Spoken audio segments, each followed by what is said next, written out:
तो बच्चों आज की इस वीडियो को बनाने के पीछे का पर्पस ये है कि एक स्टूडेंट ने मुझसे एक सवाल पूछा कि सर वो जो रेसिस्टर्स इन पैरेलल वाला कॉन्सेप्ट आपने पढ़ाया है उस मेथड को फॉलो करके अगर मैं किसी प्रॉब्लम को सॉल्व करता हूं तो आंसर कुछ मेरा और आ रहा है, और जब मैं बुक का सॉल्यूशन देख रहा हूं तो उसमें मेथड भी कुछ और दिया हुआ है और आंसर भी कुछ और आ रहा है। तो प्लीज आप मुझे गाइड करें कि कौन सा मेथड सही है और मैं किसको फॉलो करूं। मुझे ऐसा लगता था कि इस प्रॉब्लम को मैं उसको इंडिविजुअली भी बता सकता था, मगर ये प्रॉब्लम एक जनरल प्रॉब्लम है जो किसी और दूसरे बच्चे को भी आ सकती है। तो मैंने सोचा इस पर एक वीडियो बनाया जाए और वो प्रॉब्लम आप सभी के साथ शेयर की जाए। अब बच्चों जान लेते हैं कि प्रॉब्लम क्या है और उसमें क्या कॉन्ट्रडिक्शन अराइज हो रहा है। कि दो रेसिस्टर्स थे 5 ओम जिसके मेजरमेंट में होने वाली एब्सोल्यूट एरर थी 0.2 ओम। दूसरा रेसिस्टर्स था 10 ओम, उसके मेजरमेंट में होने वाली एब्सोल्यूट एरर थी 0.1 ओम। अब इन दोनों रेसिस्टर्स को हमें पैरेलल में जोड़ना था, इसका इक्विवेलेंट रेजिस्टेंस निकालना था along with its percentage error. हमें आंसर चाहिए था परसेंटेज एरर में। तो सबसे पहले मैं आपके साथ शेयर करूंगा कि बुक में क्या मेथड था। तो बच्चों अगर दो रेसिस्टर्स पैरेलल में हैं तो उनके इक्विवेलेंट रेजिस्टेंस को निकालने का फॉर्मूला क्या होता है, 1/R equivalent is equals to 1/R1 plus 1/R2। यहां से बच्चों आप ये कह सकते हो कि 1/R इक्विवेलेंट किसके इक्वल आ जाएगा, R1 प्लस R2 अपॉन में R1 R2, और R इक्विवेलेंट क्या आ जाएगा, R1 R2 upon R1 plus R2, means दोनों रेसिस्टर्स का प्रोडक्ट अपॉन दोनों का सम। अब देख लीजिए 5 × 10 तो 50 आ गया, दोनों का सम 15 आ गया, आंसर कितना आ गया 10/3 ओम। अब बच्चों देखने वाली बात यह है कि बुक वाले ने परसेंटेज एरर को किस तरह से कैलकुलेट किया है। तो R इक्विवेलेंट यहां कैसा लग रहा है कि R1 R2 के प्रोडक्ट को जब मैं R1 और R2 के सम से डिवाइड कर रहा हूं तो मेरा R इक्विवेलेंट निकल कर आ रहा है।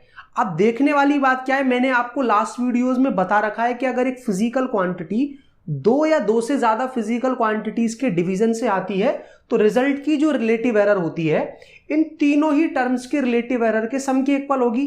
Delta R1 upon R1 plus delta R2 upon R2 और प्लस क्या R1 R2 की ट्रू वैल्यू ये रही, और ऊपर क्या आएगा R1 प्लस R2 के मेजरमेंट में होने वाली एब्सोल्यूट एरर। अब ये बात आप कहां जाकर देख सकते हो, error in addition and subtraction, कि अगर किसी भी दो फिजिकल क्वांटिटीज के सम से कोई चीज आती है तो ट्रू वैल्यू तो हम एज इट इज निकालते हैं, और इसकी जो एब्सोल्यूट एरर है दोनों की एब्सोल्यूट एरर के सम के इक्वल होती है। और रिलेटिव एरर को परसेंटेज एरर में कैसे कन्वर्ट करते थे हम, दोनों तरफ 100 से मल्टीप्लाई कर दो और R इक्विवेलेंट की परसेंटेज एरर आप निकाल लीजिए।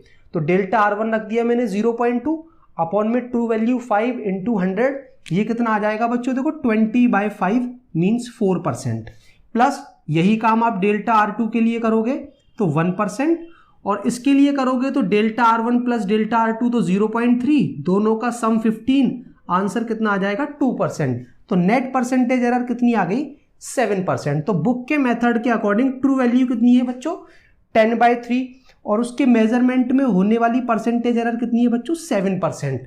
अब हमने जो मेथड सीखा था उसके अकॉर्डिंग देख लेते हैं कि वहां से आंसर क्या आता है। तो बच्चों ये बात तो हमें पता ही है कि R इक्विवेलेंट का जो रेसिप्रोकल है R1 और R2 के रेसिप्रोकल्स के सम के इक्वल आता है। यहां से अगर आप R इक्विवेलेंट निकालोगे वो फिर से कितना आ जाएगा 10/3 ओम। तो R इक्विवेलेंट की वैल्यू तो दोनों ही तरफ से सेम आ रही है, ट्रू वैल्यू। अब बच्चों देखने वाली बात क्या है, हमें ये चेक करना है कि यहां से R इक्विवेलेंट के मेजरमेंट में होने वाली परसेंटेज एरर क्या आती है। तो मैं तीनों ही टर्म्स को ऊपर ले जाता हूं, तो R इक्विवेलेंट की पावर -1 किसके इक्वल आ जाएगी, R1 की पावर -1 प्लस R2 की पावर -1। अगर मैं दोनों साइड्स को डिफरेंशिएट कर दूं, सिंपली डिफरेंशिएशन, तो पावर तो आगे आ जाएगी, R इक्विवेलेंट की पावर एक कम हो जाएगी, और साथ में क्या आएगा DR इक्विवेलेंट, जिसको हम डेल्टा R इक्विवेलेंट भी लिख सकते हैं। ये R इक्विवेलेंट में होने वाला छोटा सा चेंज है। सिमिलर मैंने R1 के लिए परफॉर्म किया, सिमिलरली मैंने R2 के लिए परफॉर्म किया। तो -1 तो कॉमन लेकर सभी से कट हो जाएगा। यहां क्या बनेगा डेल्टा R इक्विवेलेंट अपॉन में R इक्विवेलेंट का स्क्वायर किसके इक्वल होगा, डेल्टा R1 अपॉन R1 का स्क्वायर प्लस डेल्टा R2/R2 का स्क्वायर। यहां से बच्चों देखो एक तरीका तो क्या है कि आप डेल्टा R इक्विवेलेंट निकाल लो, पहले R इक्विवेलेंट आपको पता है, और फिर डेल्टा R इक्विवेलेंट को R इक्विवेलेंट से डिवाइड करो, मल्टीप्लाई करो 100 से, परसेंटेज एरर निकाल लो। या फिर दूसरा तरीका क्या है कि यहां से आप R इक्विवेलेंट की रिलेटिव एरर निकालो, वो क्या आएगी डेल्टा R1 अपॉन R1 का होल स्क्वायर इनटू में R इक्विवेलेंट, मींस एक R इक्विवेलेंट का मल्टीप्लाई मैंने इसके साथ और इसके साथ दोनों के ही साथ कर दिया। यहां पर बनेगा डेल्टा R2 बाय R2 का स्क्वायर इनटू में R equivalent. Is it clear? तो आप देख सकते हो यहां जो R इक्विवेलेंट की रिलेटिव एरर का फॉर्मूला है वो पहली वाली जो R इक्विवेलेंट की रिलेटिव एरर के फॉर्मूले से अलग आ रहा है। पहले हम इसको न्यूमेरिकली सॉल्व कर चेक कर लेते हैं कि R इक्विवेलेंट के मेजरमेंट में होने वाली परसेंटेज एरर यहां से क्या आती है और फिर हम उस कॉन्ट्रडिक्शन को दूर कर देंगे। अब बच्चों रिलेटिव एरर से परसेंटेज एरर कैसे निकालते थे हम? दोनों तरफ 100 से मल्टीप्लाई कर देंगे तो यहां क्या बन जाएगी? R इक्विवेलेंट की परसेंटेज एरर, और यहां जितने भी टर्म्स इन्वॉल्व्ड हैं सभी की वैल्यूज मुझे पता है, डेल्टा R1 हो चाहे R1 हो चाहे R इक्विवेलेंट, और बस मुझे इन दोनों टर्म्स में 100 का मल्टीप्लाई करके परसेंटेज एरर को कैलकुलेट करना है। तो डेल्टा R1 हमारा कितना है बच्चों? 0.2 अपॉन में R1 का स्क्वायर, तो 5 का स्क्वायर 25 हो जाएगा।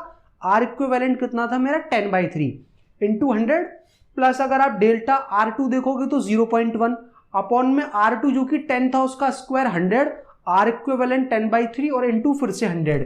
यहां बच्चों आप देखना जरा 25 से ये जो 100 है 4 टाइम्स कट हो जाएगा, 0.2 इंटू 10 2 बनेगा, 2 इंटू 4 8, 8/3 यहां से आ गया। यहां आप देखोगे 100 से 100 तो कट हो जाएगा, 10 इंटू 0.1 1 बन जाएगा, तो 1/3 यहां से बन जाएगा, और 8/3 प्लस 1/3 कितना बनेगा? 9/3। तो आंसर कितना आ गया बच्चों? 3%। तो आप देख रहे हो मेरे मेथड से जो आंसर आ रहा है वो कितना आ रहा है? 10/3 ओम प्लस माइनस 3%, जबकि बुक के मेथड से आंसर क्या आ रहा था बच्चों? ट्रू वैल्यू तो वही थी मगर परसेंटेज एरर थोड़ी ज्यादा आ रही थी, 7%। अब बच्चों सवाल ये उठता है कि मेरा मेथड सही है या बुक वाले का मेथड सही है? तो हम क्या करते हैं कि 2 रेसिस्टर्स ना लेकर के 2 से ज्यादा रेसिस्टर्स ले लेते हैं और फिर देखते हैं कि जनरलाइज करके कि किसका मेथड प्रॉपरली वर्क करता है। तो मान लीजिए बच्चों अगर 3 रेसिस्टर्स के रेसिप्रोकल के सम से इक्विवेलेंट का रेसिप्रोकल हमको मिलता, मींस मैंने 3 रेसिस्टर्स को पैरेलल में जोड़ दिया है, तो 1/R इक्विवेलेंट इसके इक्वल होता है इन तीनों के सम के।